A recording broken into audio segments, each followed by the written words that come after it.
Ya, shalom. Haleluya. Terima kasih untuk bapak-bapak semua.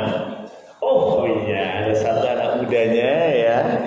Ya, terima kasih Surya untuk pelayanannya ya. Ada anak muda di tengah-tengah bapak-bapak ya. Oh muda ya. Ya, hari ini kita sampai di hari yang ke-8 ya. Dan ini bicara tentang kuasa untuk melayani ya. Bapak Ibu, untuk konsep ini saya kira kita semua sudah paham, tetapi kita kembali diingatkan tentang firman Tuhan yang saya ambil di dalam 1 Korintus 12 ayat 7. 1 Korintus 12 ayat 7 ini dikatakan demikian. Tetapi kepada tiap-tiap orang dikaruniakan penyataan roh untuk kepentingan bersama. Jadi rupanya konsep ini kembali mengingatkan kita bahwa karunia-karunia roh yang Tuhan berikan kepada setiap umat manusia, setiap anak-anaknya, itu ada satu tujuan utama, yaitu untuk kepentingan bersama. Kita sudah belajar tentang Salomo. Salomo dengan segala hikmatnya yang luar biasa, dia jatuh gara-gara apa? Gara-gara egois. Dia sudah kaya, masih tarik pajak yang tinggi. Dia sudah damai, Tuhan sudah janjikan bahwa dia akan damai. Dia masih terus memastikan bahwa dia damai dengan pernikahan politiknya. Tetapi intinya pelayanan kita pun juga akan jatuh ketika kita berpikir egois. Setuju? Jangankan kita, sekali lagi Salomo yang luar biasa hikmatnya katanya, gitu ya.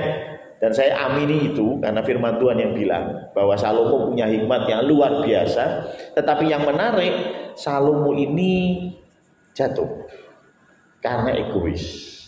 Banyak di antara anak-anak Tuhan, pelayanannya pun jatuh karena egois. Dan egoisnya biasanya munculnya belakangan, gitu ya. Ketika pertama melayani, waduh, itu luar biasa ya, all out untuk Tuhan, semuanya untuk Tuhan. Tetapi begitu masuk tahun ke-5, tahun ke-10, tahun ke-15, saya tidak menutup mata, banyak hamba-hamba Tuhan pun jatuh di dalam hal yang sama. Ketika dia masih muda, mana-mana Tuhan panggil, mana-mana Tuhan panggil. Tapi kalau sudah terkenal jadi hamba Tuhan yang diundang kemana-mana, dia mulai pasang tarif. Loh. Ya, buat saya menggelikan karena firman Tuhan bilang, kamu dapat itu gratis, berikan itu juga dengan cuma-cuma. Bukan masalah apa-apanya, firman Tuhannya, gitu ya. Nah terus, nek pendeta kan perlu makan, perlu ini itu. Saya yakin dan percaya Tuhan tidak menutup mata. Pasti Tuhan akan kirimkan burung-burung gagak untuk kasih makan hamba-hambanya. Amin. Ya toh? Walaupun tidak terima amplop. Betul ya? Bukan berarti terus berarti nggak bisa hidup kalau jadi pendeta. Buktinya banyak yang bisa tuh. Ya toh? Saya hari apa ya, saya lupa, 2 minggu yang lalu kayaknya saya ketemu dengan salah seorang hamba Tuhan. Dia pelayanan, dia bilang bahwa dia tidak pernah mikirin gitu ya berapa yang saya dapat, tetapi dia bilang apa? Tetapi puji Tuhan, memang kami tidak hidup berkelimpahan, tetapi anak-anaknya menjadi anak-anak yang baik. Jadi anak-anak yang memuliakan Tuhan. Dia bilang itu bayaran yang buat saya lebih dari cukup. Betul ya? Timbang duit moke, anak-anaknya rusak. Bayangin, tadi saya baru dari Bu Kasian. Saya tadi baru dari Bu Kasian karena utusannya sekolah minggu ya. Ya, untuk mempersiapkan hari Minggu besok ada acara. Dan ketika saya ngobrol dengan Bu Rita ya, cucunya Bu Kasian. Dia menyampaikan begini bahwa di tempat dia gitu ya, itu ada satu pendeta yang cukup senior, cukup baik, dipandang baik, tapi ending dari pelayanannya jatuh. Jatuhnya kenapa? Anaknya pendeta ini sudah berkeluarga, selingkuh sama anaknya penatua. Ya kan? Anaknya pendeta ini selingkuh sama anaknya penatua ini, bahkan sampai hamil. Waduh, wah mantap tenan ya toh. Untuk penatua kita anaknya cowok-cowok, saya nggak mungkin selingkuh sama mereka ya. Ya, tapi maksud saya begini, bukankah itu jauh lebih memalukan, betul ya? Ya, mungkin kita aman, mungkin kita bisa berjalan sesuai dengan apa yang Tuhan mau. Tetapi ketika anak-anak kita melenceng dari jalan Tuhan, maaf ya, yang kecipratan itu ya kita juga loh ya. Makanya ketika saya mengingat perkataan hamba Tuhan itu, dia bilang memang kami gak hidup berkelimpahan. Bahkan dia pernah bilang, pernah naik motor, dia harus naik ke Banyumanik, ada tugas di Banyumanik, naik motornya mogok, dan dia harus dorong motor itu gombel, tahu ya gombel ya? Ambil dorong motor hujan-hujan, dan dia bilang dia nangis di situ. Nangisnya apa? Kok aku reposomen gitu ya. Sampai motornya rusak, tidak ada uang buat beli bensin. Waduh, dia merasa hujan-hujan, kok bayangkan ya. Tapi begitu semua berlalu, 20 tahun kemudian dia melihat anak-anaknya berhasil, punya pekerjaan yang baik, punya masa depan yang baik. Terbayar ya. Daripada kebalikannya, kalau saya pikir ya, iyalah mendingan yang kita hidupnya biasa-biasa tapi anak-anak kita yang luar biasa. Amin, ya kan? Artinya apa? Ketika kita bicara tentang pelayanan, kadang banyak di antara kita jatuh bukan di awal-awal pelayanan, tetapi ketika kita sudah masuk di dalam pelayanan lebih dan lebih dalam lagi, baru ini bicara egois muncul. Sama halnya ketika kita bicara beberapa hari yang lalu kuasa untuk mengelola. Ya, kemarin ya, Salomo ya. Mengelola, saya sempat mengaitkan itu bagaimana Adam dan Hawa dikasih tugas mengelola. Betul ya? Tapi kalau kita mau bicara, apa sih yang digoda oleh iblis kepada Hawa? Rasa egoisnya. Betul ya? Iblis bilang apa? Oh, kalau kamu makan buah ini, kamu akan menjadi seperti Allah. Berarti itu untuk keuntungan siapa? Diri sendiri. Ada egois yang muncul di situ. Ketika ada egois yang muncul di situ, bubar. Ya toh? Jadi konteks pengelolaan juga sama. Ketika Anda mengelola dan itu berpikir untuk dirimu, ini salah satu indikasi cepat atau lambat pengelolaanmu hancur. Kenapa? Karena sekali lagi, egois itu bertentangan dengan apa yang Tuhan mau. Tuhan mau apa? Allah berpikir untuk kepentingan bersama. Tuhan kasih karunia, itu pun bukan untuk kepentingan kita, tapi kepentingan bersama. Om Uung dikasih talenta bikin dekor, bisa dia egois? Bisa. Temane iki aku pengen temane liya. Ya, bos, karpet ganti ya, orang pasang melayani wis ya, terserah aku sih gawe ya gitu ya. Ya kacau, betul ya. Hal yang sama mungkin kita ketawa dengan konsepnya Om Uung tadi ya, tetapi banyak di antara kita begitu, gitu ya. Maaf ya, ini satu kritikan saja. Bukan berarti saya nggak suka, tetapi kritikan sedikit untuk membangun. Contohnya PAW, ya, WL. Kadang-kadang saya melihat bagaimana WL memilih lagu, gitu ya. Bukannya nggak boleh lagu baru, tapi ketika lagu baru memang mau dinyanyikan, Anda harus bisa dulu. Andanya nggak bisa, singernya nggak bisa, tapi aku pengen ini lagunya menyentuh sekali, gitu. Jemaatnya delok apa ngalah opo gitu. Wis nadane ora jelas, pemain musiknya ora iso gitu ya. Maksud saya begini, kembali pelayanan bukan untuk kepentingan kita.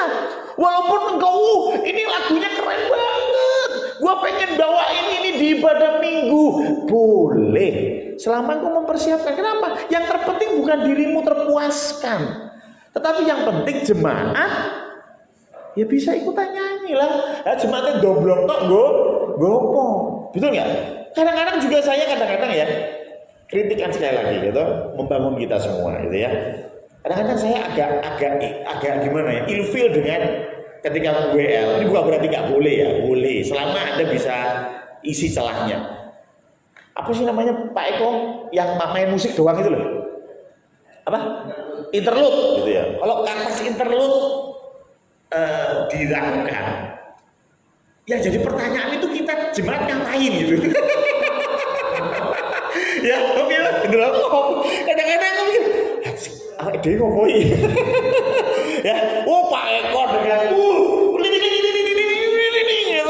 gitu ya, bassnya neng gitu, cuma jemaat ngopo gitu loh. Itu yang kadang-kadang loh, nggak apa-apa kalau misalnya WL-nya pinter diisi penyembahan lah atau apa, iso oke, tapi WL-nya juga kan tadi wis mlebu lah, WL lagi bingung apa meneh jemaat gitu loh.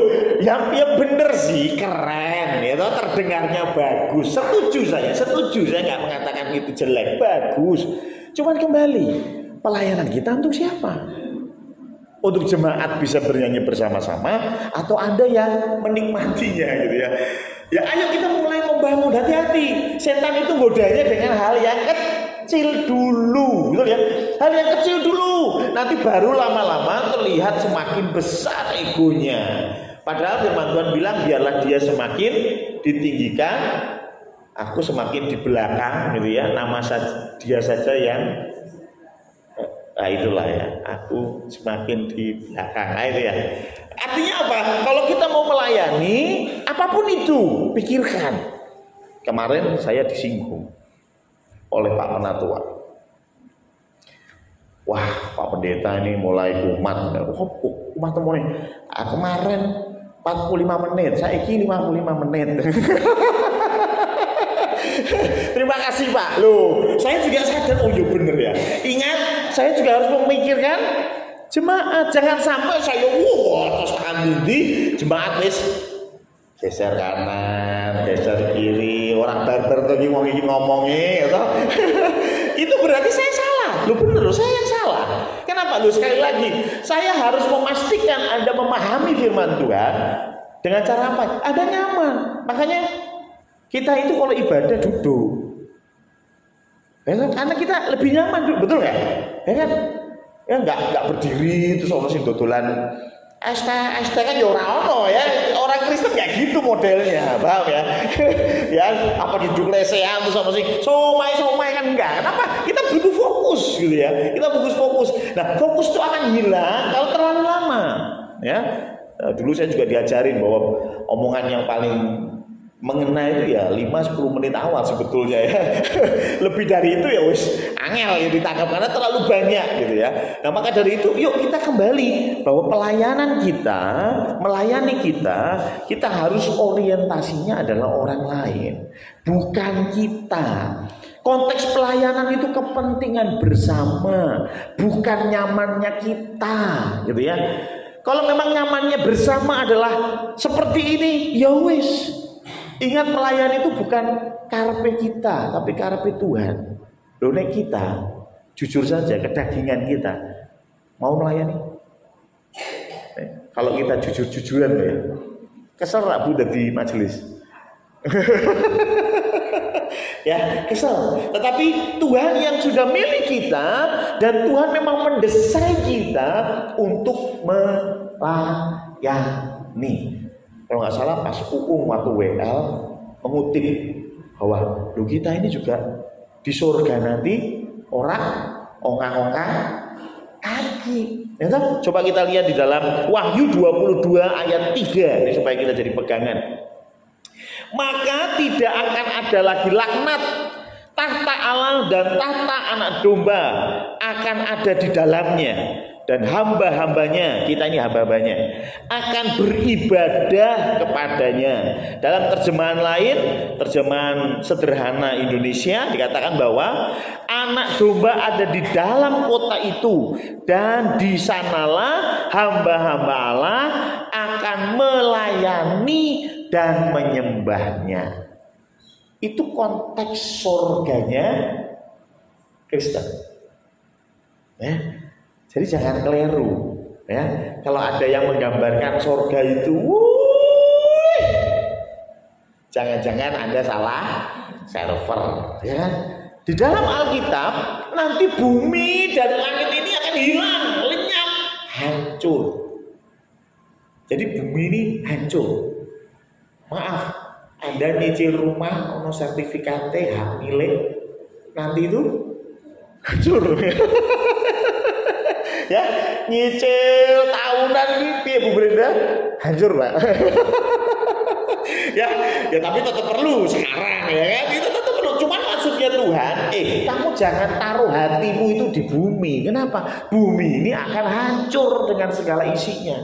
Nanti Tuhan akan siapkan bumi yang baru dan langit yang baru. Ingat, nanti.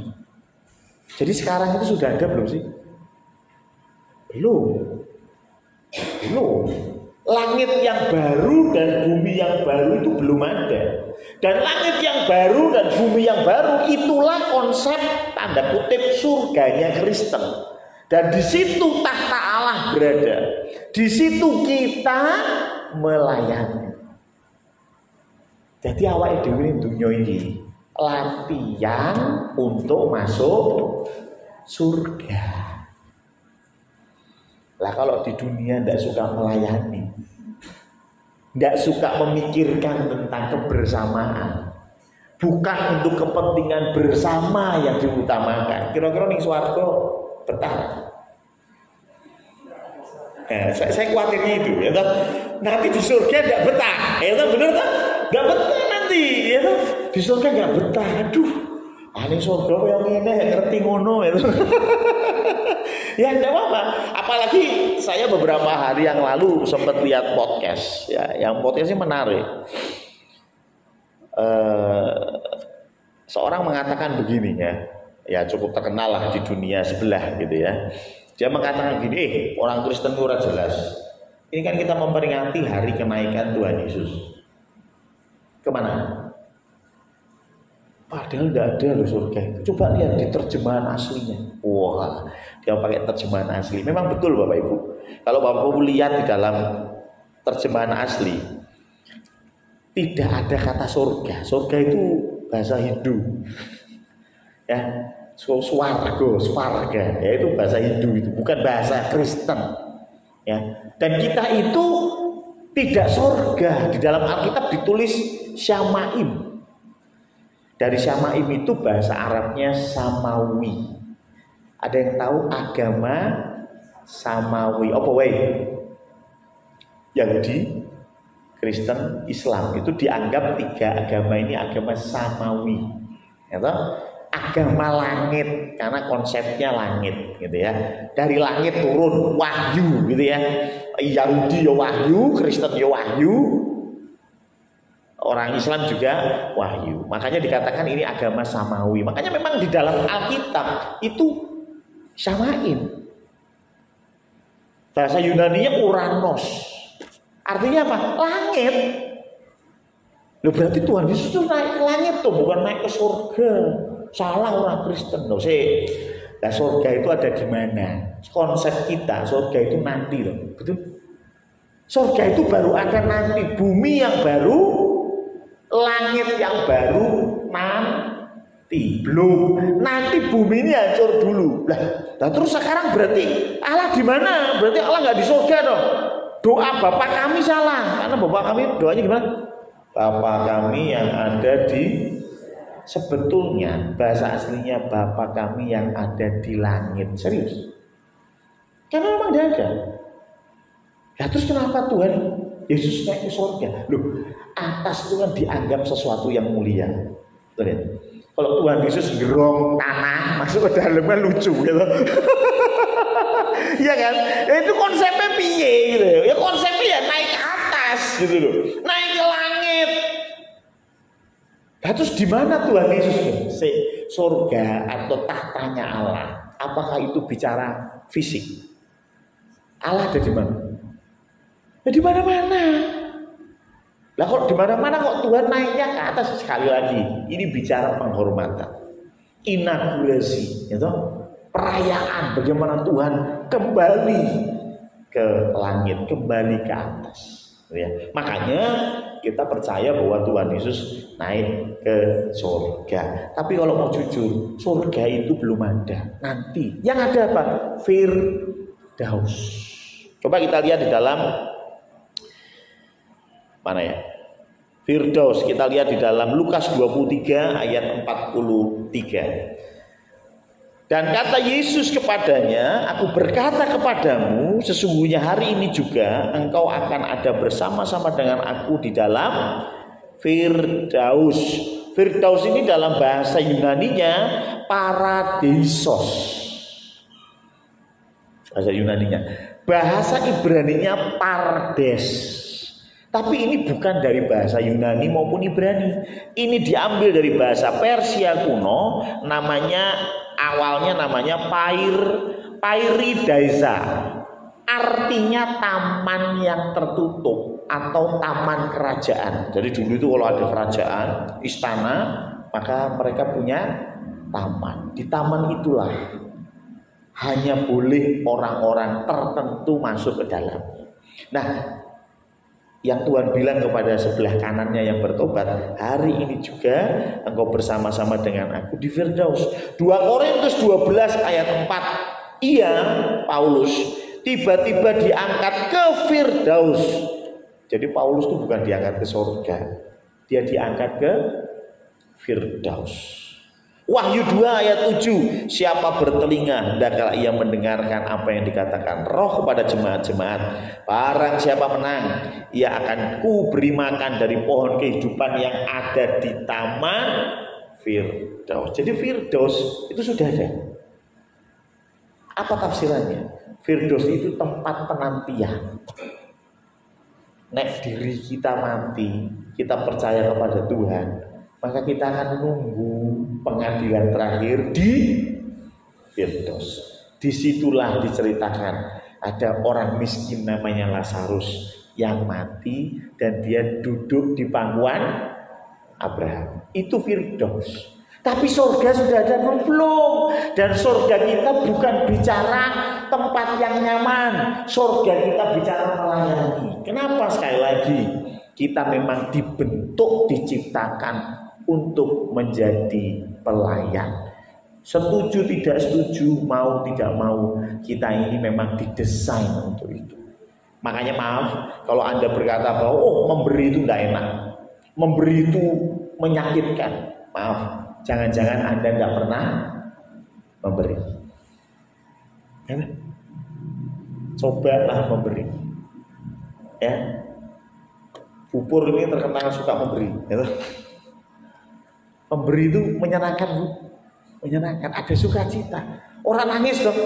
Ya, mangan Om Yoyo gitu ya. Wah, aku masak opor kirim ke Pak Pendeta.